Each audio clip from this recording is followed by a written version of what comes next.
بسم الله الرحمن الرحيم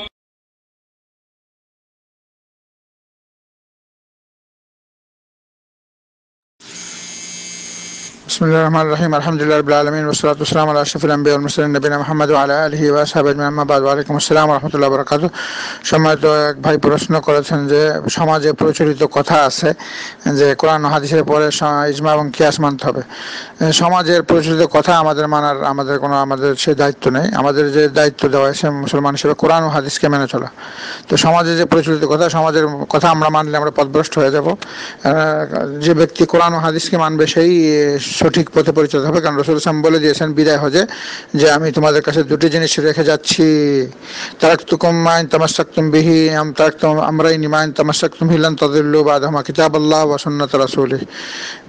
বিদায় হজে রাসূলুল্লাহ সাল্লাল্লাহু আলাইহি ওয়াসাল্লাম 144 জন প্রায় 1,46,000 সাহাবাদের সমাবেশে উনি এই বিশাল বড় মেসেজ সংবাদ এবং এই সবার জন্য রেখে গেছেন যে আমি তোমাদের কাছে দুটি জিনিস রেখে যাচ্ছি। এক নম্বর সেটা হচ্ছে কোরআন এবং দুই নম্বর হচ্ছে আমার সুন্নাত, রাসূল সাল্লাল্লাহু আলাইহি ওয়াসাল্লামের সহিহ হাদিস। এই দুইটা জিনিসকে যারা শক্ত করে ধরবে তারা কোনোদিন পথভ্রষ্ট হবে না। তো এখানে রাসূলের সাফ কথা, দ্বীন ইসলামের মূল উৎস হচ্ছে কোরআন এবং সহিহ হাদিস। ইজমা এবং কিয়াস এটা হলো সহযোগী, কোরআন ও হাদিসের পক্ষে বোঝার জন্য সহযোগী দুইটা জিনিস। যে ইজমা মানে সব কোরআন হাদিসের পক্ষে সবাই যখন একত্রিত হয়ে যাবে তখন এটা সবাই আরও বুঝবে যে সবাই যখন মানতেছে অবশ্যই মানতে হবে, সেটা খেলাফ করা যাবে না। এবং কিয়াস কোরআন হাদিসের পক্ষে কোনো জিনিসকে একটা মাপ দিয়ে বোঝানো, এটাকে কিয়াস বলে। কোরআন হাদিসের পক্ষে কিয়াস আসতে পারে এবং ইজমা আসতে পারে, এটা বোঝার জন্য সহজ হয়ে যায়। কিন্তু কোরআন হাদিসের বিপক্ষে যদি ইজমা করা হয়, কিয়াস করা হয়, সেটা হারাম, সেটা কখনো মানা যাবে না। অর্থাৎ এখন মদ খাওয়া হারাম, এটা কোরআন হাদিসে প্রমাণিত, ইজমার দরকার। এখন যে সারা দুনিয়ার মানুষ ইজমা হয়, সবাই যদি বলে না এটা খাওয়া যাবে জায়েজ, পুরা পৃথিবীর মুসলমান সমস্ত আলেম যদি একত্রিত হয়ে ইজমা করে যে এটা জায়েজ, তাহলে এটা কোরআন হাদিসের বিপক্ষে, এটা কখনো, এটা হারাম, এই ইজমা কখনো মানা যাবে না। ঠিক তেমনিভাবে কিয়াস মানে একটা জিনিসকে মেপে সেটার মতো করে আরেকটা জিনিস বোঝানো, এটাকে কিয়াস বলে। অর্থাৎ এখন মদকে কেন হারাম করা হয়েছে? মদকে এই জন্য হারাম হয়েছে, মদের মধ্যে নেশা রয়েছে, নেশা রয়েছে। এখন যে কোনো একটা পেপসি বা মিরিন্দার মধ্যে যদি নেশা পাওয়া যায়, তাহলে এই কিয়াসটা মানে মূল এই নীতিমালাটা নিতে হবে, এটাকে কিয়াস বলে। যে কেউ যদি প্রশ্ন করে যে মিরিন্দাটা এটা হারাম না হালাল, আর মিরিন্দার মধ্যে যদি নেশা থাকে, তাহলে এই যে আমি এইটা কিয়াস করলাম, মদের মধ্যে যে জিনিসটা রয়েছে সেটা যদি এই মিরিন্দার মধ্যে বা পেপসির মধ্যেও পাওয়া যায়, তাহলে এটাও হারাম হয়ে যাবে। কিয়াস এটাকে বলে, একটা জিনিসকে নিয়ে আরেকটা মধ্যে ঢেলে, সেই জিনিস কোরআন হাদিসেরটা ঢেলে সেটার মধ্যে সেই জিনিসটা আছে কিনা দেখা এবং সেটা মানা, এটাকে কিয়াস বলে।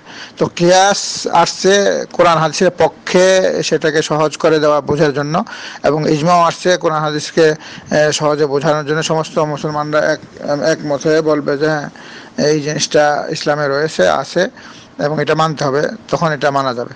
কিন্তু কোরআন হাদিসের বিপক্ষে যদি ইজমা আসে, কি আসে, সেটা কখনো মানা যাবে না।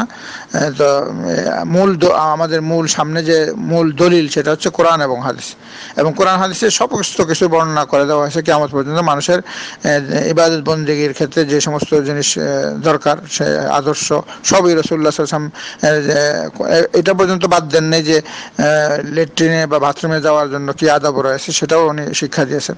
কাজে ইবাদত বন্দেগীর ক্ষেত্রে কোনো জিনিস গোপন বা বাদ নাই যেটা নাকি আমাদের কিয়াসের দরকার হবে, ইজমার দরকার হবে, সব কিছু রয়েছে। এবং রাসূল সাল্লাল্লাহু আলাইহি ওয়াসাল্লাম বলে দিয়েছেন যে কোরআন হাদিসের পক্ষে কোনো জিনিসের উপর যদি মানুষের ইজমা করা হয়, হকের উপরে মানুষ ইজমা হবে, বাতিলের উপরে না, এই জিনিসটা মানতে হবে। তো আমাদের কোনো চিন্তার কোনো কারণ নাই, কোরআন হাদিস মানলে আমাদের যথেষ্ট। এবং কোরআন হাদিসের পক্ষে যদি ইজমা আসে, কি আসে, সেটা আমরা মানবো, কোনো অসুবিধা নাই। এখন যেমন সিগারেট খাওয়াটা হারাম, কেন হারাম?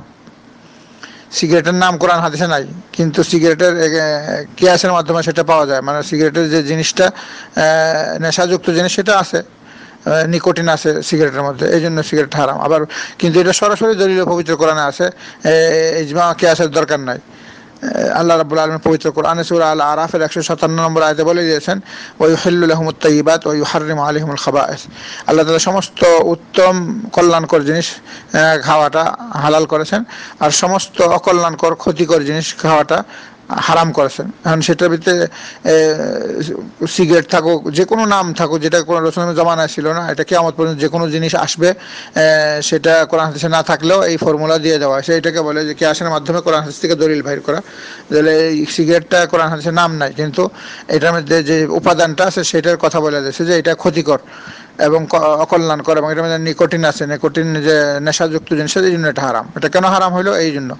এইভাবে সিগারেট হোক, হুক্কা হোক, তামা হোক, যে কোনো জিনিস এই জন্য কোরআন শরীফ সব কিছুর নাম ধরে ধরে বলবে না, কোরআন শরীফে নীতিমালা দিয়ে দিবে। তো এই নীতিমালা থেকে জিনিসটা সংগ্রহ করার নামে কিয়াস, এবং সেটা কোরআন হাদিসের পক্ষে থাকতে হবে। ঠিক তেমনিভাবে ইজমাও কোরআন হাদিসের পক্ষে থাকতে হবে। যেমন ইজমা করা আছে, যেমন রাসূলুল্লাহ সাল্লাল্লাহু আলাইহি ওয়াসাল্লামের জামানায় জুম্মার দিন একটাই আজান হইতো।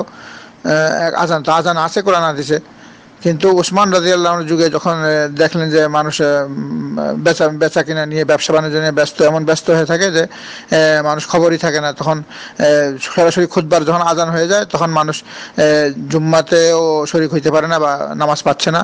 তখন ওসমান রাদিয়াল্লাহু আনহু বললেন যে মানুষকে আজ সম্বোধন করার জন্য, জানানোর জন্য যে আজকে শুক্রবার নামাজ হবে, এই জন্য প্রথম একটা আজানের ব্যবস্থা করেছেন। জুম্মার নামাজের খুতবার আগে আরেকটা আজান অনেক সময় আগে দেওয়া হচ্ছে, যে সেখানে বোঝাই দেওয়া হচ্ছে যে আজকে শুক্রবার জুম্মা হবে। তো আজান তো ইসলামে আছেই, কিন্তু এই যে ইসলামের পক্ষে নামাজ জুম্মাকে ধরার জন্য আরেকটা আজানের ব্যবস্থা উনি করেছেন ওসমান রাদিয়াল্লাহু আনহু। তো এখানে তো এটা ইসলামের বাইরে না, কারণ ইসলাম রাসূল সাল্লাল্লাহু আলাইহি ওয়াসাল্লাম আলাইকুম বিসুন্নতি ওয়া সুন্নাতুল খুলাফার রাশিদিন, আমার খুলাফার রাশিদিনরা যে নীতিমালা নিয়ে আসবে সেটাও ইসলামের অন্তর্ভুক্ত। তারপর এটা যখন উনি করলেন তখন সমস্ত সাহাবারা একমত হয়ে গেলেন, এই ব্যাপারে কেউ দ্বিমত হন না। তো এটাও ইজমা হয়েছে। তো ইজমার মাধ্যমে এটা প্রমাণিত হয়েছে, কারণ ইসলামের পক্ষে, এটা ইসলামের বিপক্ষে না। জুম্মা নামাজের আজান রয়েছে, সেখানে আরেকটা আজান অতিরিক্ত দেওয়া হয়েছে, এটা সেখানে আবার খুলাফায়ে রাশিদিনের যে উসমান উনি করেছেন এটা, আবার এটার উপরে সবাই সম্মতি দিয়েছে, এখানে কেউ সেটার মতানৈক্য করেন নাই, এটা ইজমা হয়ে গেছে। এবং রাসূল সাল্লাল্লাহু আলাইহি ওয়াসাল্লাম বলেছেন আমার উম্মত হকের উপর একমত হবেন, বাতিলের উপর একমত হবে না। তো কাজে এইভাবে ইসলামের পক্ষে, কোরআন হাদিসের পক্ষে যদি কোনো ইজমা হয় আর কিয়াস হয়, তাহলে সেটা অবশ্যই মানা যাবে, কোনো অসুবিধা নেই। কিন্তু ইসলামের বিরুদ্ধে, কোরআন হাদিসের বিরুদ্ধে যদি ইজমা হয় এবং কোনো কিয়াস আসে, সেটা হারাম। আল্লাহ তাআলা আমাদের সবাইকে এই জিনিসগুলো বোঝার এবং আমল করার তৌফিক দান করুক। সাল্লাল্লাহু আলা নবিয়িনা মুহাম্মদ ওয়া আলা আলিহি ওয়া আসহাবিহি আজমাইন।